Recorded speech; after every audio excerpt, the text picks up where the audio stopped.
Cowboy fans, Cowboy Legend for Life here, coming back at you again with another video. In my hopes that you like the last one. I just want to quickly, briefly talk about the aftermath of the Saints game, and some of the criticism I've heard about the game. Okay, some of it is warranted. Others it's just absolutely trash talking, bullshit, whatever. And I want to first say this. Cowboys defense, as you see, we've been saying all along, it has shown eliteness. They are elite, and they have introduced themselves to the world. Okay, in this very game, they have not introduced themselves on what they are. And when you got a unit that plays well in its position, and they're solidified in their position, they start to gel, knowing how each other play on the field, and that's what you saw that night against the Saints. I mean, when it all came together, they decided they're going to play it together, okay? And that's why they play so well, because they know each other's idiosyncrasies now, okay? They know each other's how to come off a block and all that other stuff. So that's what you see. You saw eliteness, and that's what you're going to see pretty much, I think, for the remainder of the season. And I'm proud of them for what they did. I'm proud of Marinelli. I'm so happy they kept him.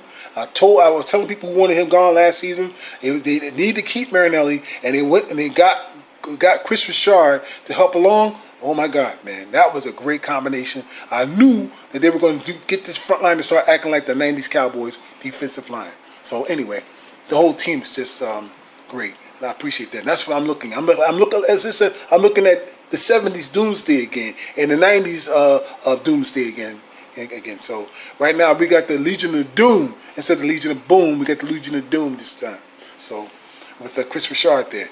Anyway, great effort. I want to point out something too about our player Randy Gregory. Okay, yes, Randy Gregory did a bonehead play.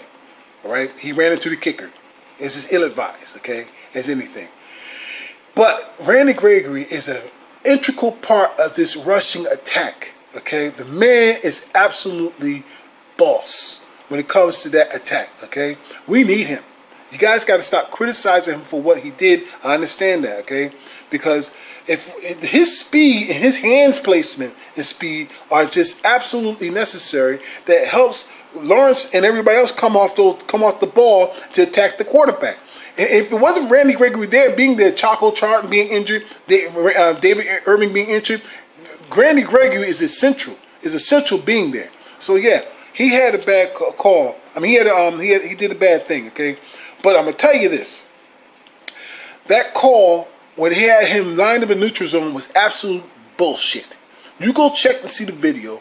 See where the blue line placement. He was not off the ball. What you saw was Breeze got his ass kicked, okay, and he fumbled the ball again, all right. And the goddamn NFL decided we're not gonna let him Cowboys get off like that. I'm telling you, I said it several times before. I'm saying it to you again, all right. The NFL still has it in for Jerry Jones and the Cowboys, and not just so much the Cowboys, but Jerry Jones himself. So attacking him through his team, and their hitmen they use are the referees. All right, the referees made some bonehead bad calls on both sides. I admit, okay, on both sides. But man, let me tell you something. They actually face masked Dak Prescott 3 times. They only called it once. Okay, and that's only because they looked at the jumbotron, okay, the big freaking thing, and looked inside it, and it showed that the Dak's head almost coming off his fucking shoulders, and everybody's like, "Wow, what the hell?" And they didn't call that, so whoa, we better be careful. They're gonna find out if we try to go get Gary Jones. He owes the NFL money. Anyway, that's exactly what happened. Okay, they got embarrassed. They got embarrassed in that play. Okay, the referees, but. The story here is this: Randy Gregory, man, is fantastic. Randy Gregory is a fantastic player. Please don't go crazy about that thing, because we look. What's the name? I'm sorry, Lewis saved our ass. Okay, he saved our ass, and I admit that, because they gave up that touchdown. If it wasn't for the fact that this, gotta let them understand this: before Randy Gregory made that bonehead play, our man Byron Jones made 2 stupid bonehead plays. It was 3 penalties before Randy Gregory made that bad call, and it still got them to kick off that ball. They still stopped the Saints. You understand? Until that bonehead play, and then they got the touchdown. So that's how great that defense played that night. That's how great they played. Okay, so let's not go heads over heels about getting Randy Gregory off the team. That's bullshit. The man is essential. He is essential. Watch him play next time. See how he come off that ball. He is a good player. All right. Anyway, with that said, our defense is legit. I want to also point this out real quick.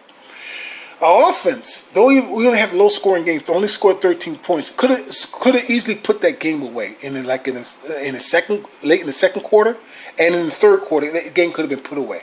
I admit that. That messed the bomb to Michael Gallup on the right. That's fine. That move, hitch and go, or double move, what was it called? I forgot what it's called right now. He's not coming to mind, but that was brilliant. The kid is getting better and better and better, okay? And so he left this man. Dak just simply missed him. But remember now, he did the same thing on the left side, and early in the first quarter, Dak threw a 40-yard bomb. Perfect throw. So don't tell me he can't do it. Stop with that, please, okay? Dak Prescott was 24 for 28, 17 straight, okay? You can't sneeze at that, no matter how you look at it. You talk about dinking and dunking. Brady's been dinking and dunking all his effing life and made a career out of it. But no one says anything, that's fine, okay?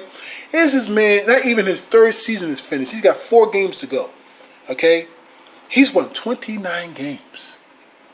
Second in all time, second most right now in the last 3 years since he came to the league. How about this? How about going to his first 3 seasons, as it goes, as opposed to any other quarterback's first 3 seasons in the league and see how many games they won? That's how I look at it. You understand? Don't look at it what it is now since Dak been there, who's winning, who's losing.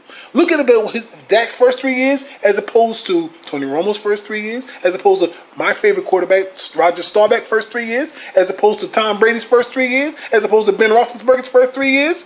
You see them going with this? And you see where this is all going. You understand? Dak Prescott has intangibles. I will say it again. I said it before. He has intangibles that many quarterbacks do not have. Don't talk to me about strong arm. I don't care about strong arm and all this crap, okay? Who else out there doesn't have a strong arm that won? Tom Brady don't have a strong arm, everybody. Am I right? He does not have a strong arm, but yet he gets the job done. So I don't want to hear it. I don't want to hear it. I'm not comparing Dak to Tom Brady. Of course I'm not. I'm just telling you the elite quarterbacks in this league who don't have not all of them have a strong arm. They don't. It's just necessary. You got to throw for 300 yards, and you got to have a strong arm to throw for 80 yards down the field. Only it's a mark of a good quarterback. No. Winning is the mark of a good quarterback. Winning. Remember, you heard it from some Eagles fans. For instance, when we compare the two that came into the league together, which is Carson Wentz and Dak Prescott. Not to hit on Carson Wentz because I actually like the man. But you see, but Eagle fans are such little bitches that, they want to joke on your quarterback and want to praise you. We should praise Carson Wentz. He's the savior of Philadelphia. Wizard of Pennsylvania has only won 21, 22 games. Okay, and when you think about the amount of times he threw for 300 yards, what's this? 12 now? 12, right? 12.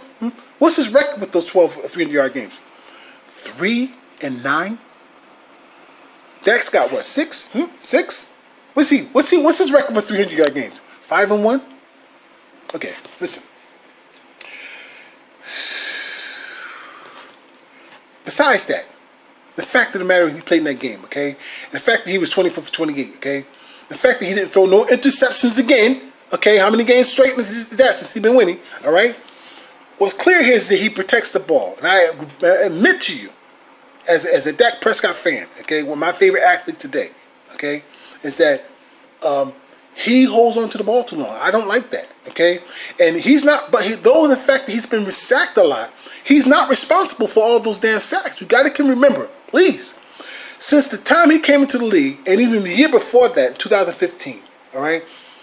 The front line, who's been elite during that time, okay, has one player remaining that was on those squads, those 2 squads since 15 and 16 that protected Dak and Romo, okay?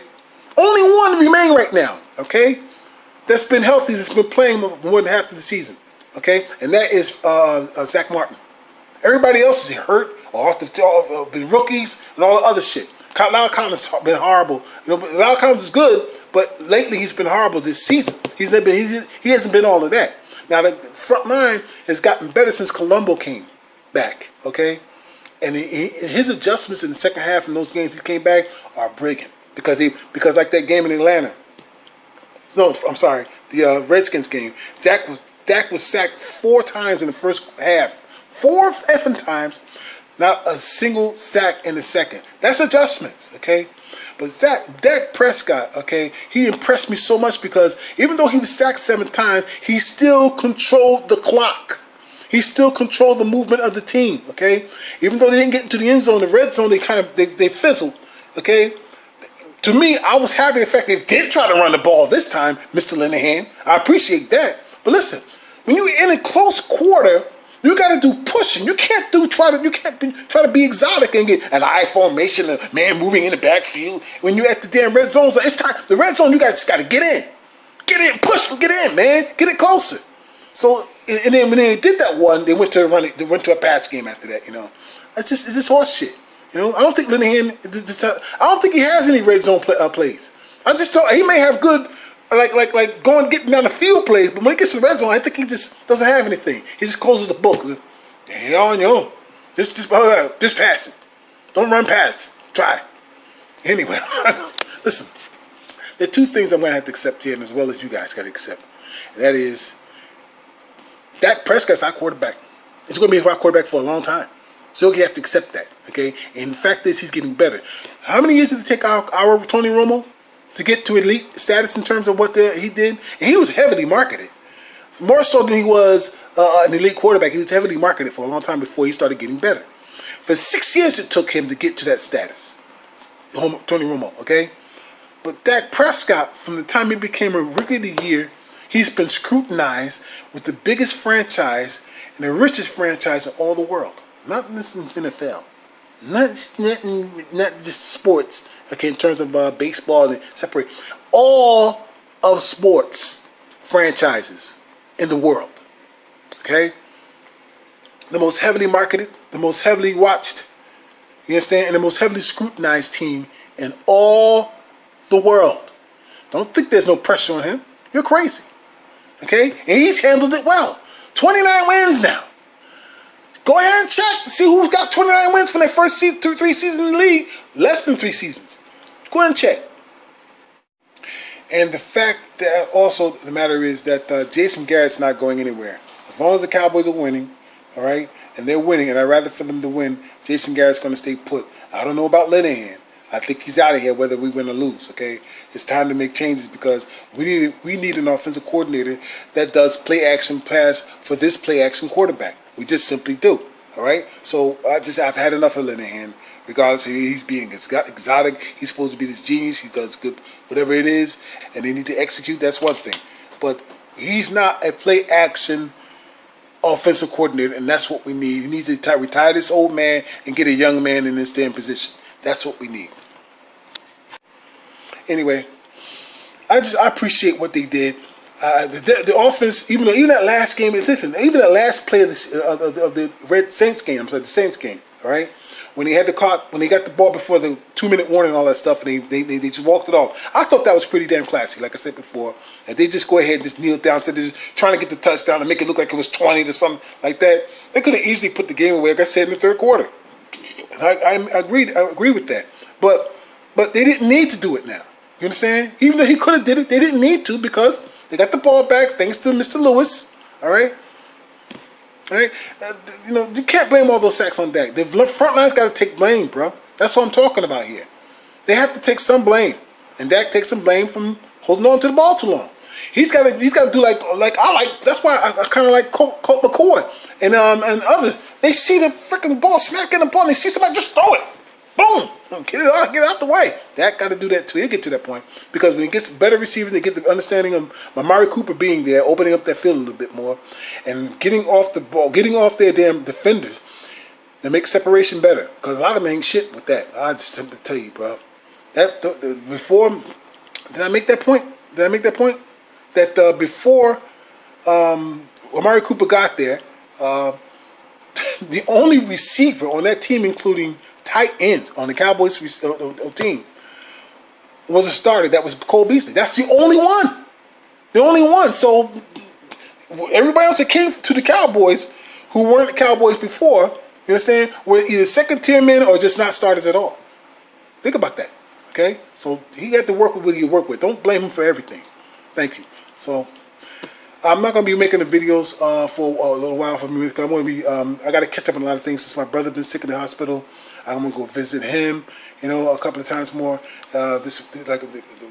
During this entire week, I got to catch up on things, and I got to go check my own health. I got some doctor's appointments I got to go see. I'm going to get a colon check and maybe even a colonoscopy. Because listen, I'm going to tell you something straight to you all. Okay, listen to me. I'm over 50 years old. And I'm telling you guys, when you get to 49, 50 years old, start checking your colon. Start checking your health. Don't ignore that shit. Don't do that. Please. I'm begging you. Let the doctor put his finger up your ass, okay? Let him roll around and shit to make sure you're okay. Because it's better to be alive and knowing somebody stuck their finger up your ass than to be dead knowing that they should have. Okay? So, with that, have a good weekend, guys. I'll see you in a few days or so. I'll make another video probably after the Eagles game. All right, peace.